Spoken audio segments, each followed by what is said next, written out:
Ciao. I am recording this in Bergamo, Italy. This is the city where I studied in 2006 and where I did my research for my master's thesis. And I want to take a few minutes to just talk about this idea of following your heart. I know it's a cliche phrase, but sometimes it really does lead to important things and important experiences. And this is a short story of how this happened in my life. So I was attending University of Central Florida, UCF in Orlando at the time, and studying for my master's thesis. And I had fallen in love with Italian culture when I first traveled here in the year 2000. I'd never been to this city, but I was at the major tourist cities like Venice and Florence and Rome in the year 2000. So when I had the opportunity during my master's program to study abroad again in Italy, I seized that opportunity. And I also knew that I wanted to study communication specifically within Italian culture and do the research for my master's thesis.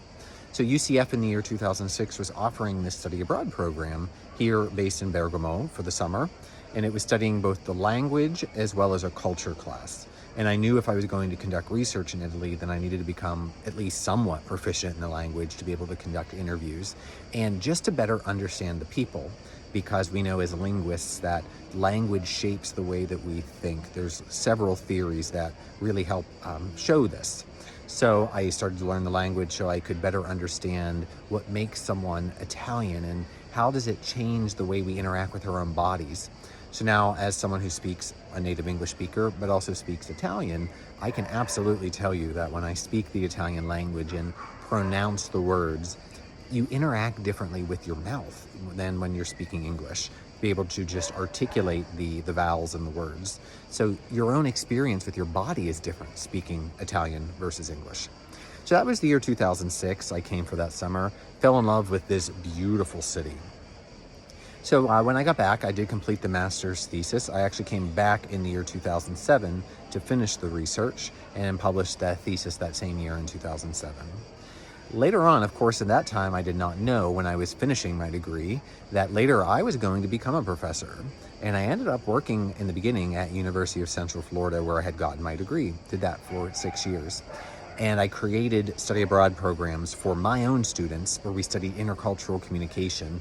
And we used Italy as a living example, for lack of a better word, of communication, intercultural communication in action. And I brought my students all over Italy, but we also came to Bergamo. So one of the reasons that I wanted to bring them here was, of course, we were seeing the major sites like Venice, Rome, Florence. Those are must-sees for any person doing a study abroad and really wanting an Italian intercultural education. You have to see those places. But Bergamo is a modern city. It is steeped in history. Venice used to rule this. It has UNESCO World Heritage Site walls, city walls that were part of the original fortification that are hundreds of years old that Venice had built when they were with the city.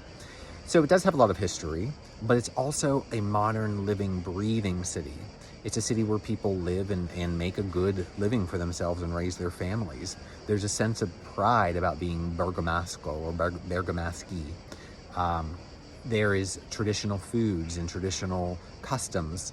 So compared to all of the other tourist locations that the students get to see, when we come here, yes, they're seeing history, of course, but they're also getting to see people living in the city, working in the city, surrounded by history, but also not existing solely for the point of tourism, like you often get in a place like Florence or at least parts of Florence, or Venice is very, very touristic at this point.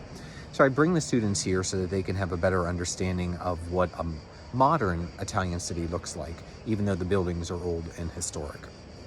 So I didn't know when I studied here in 2006 that I was preparing myself to become an educator to later show my students a location such as this.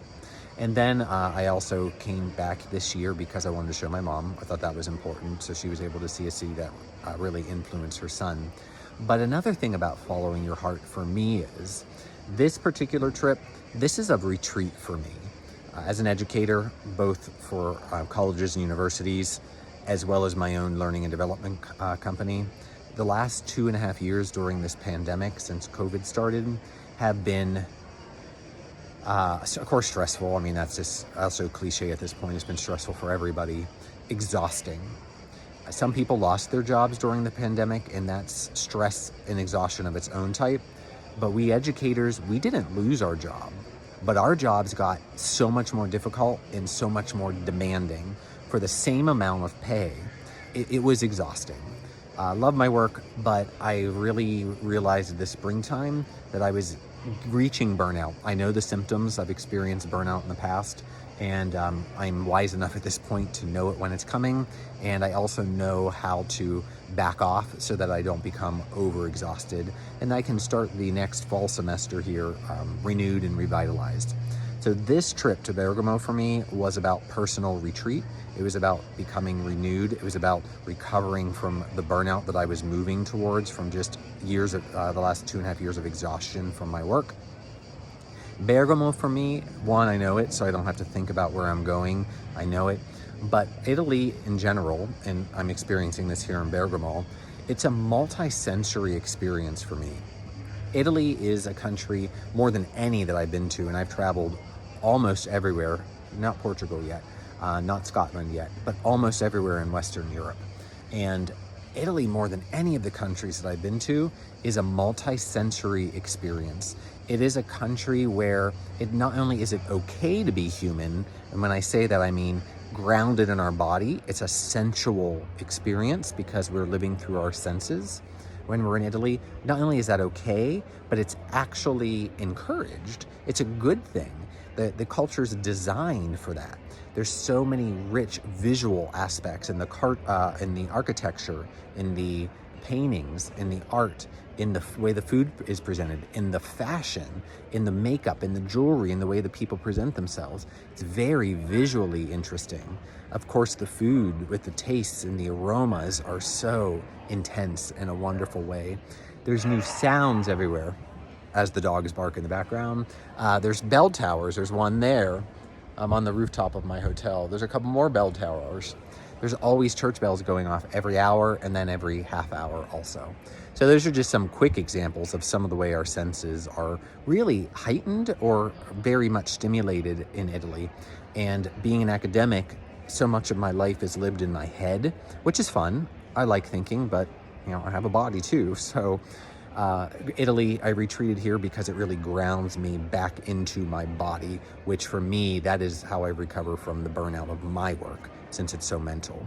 Now, if my work was physical and it was all about my body, then a good retreat balance may be getting you more into your head. But for us educators, for me, it's very much about being grounded in my body, and Italy does that extremely well. So I've been having a great time this week, eating plenty, walking, buying some nice fashion, been having a lot of fun here. But I wanted to share that for you.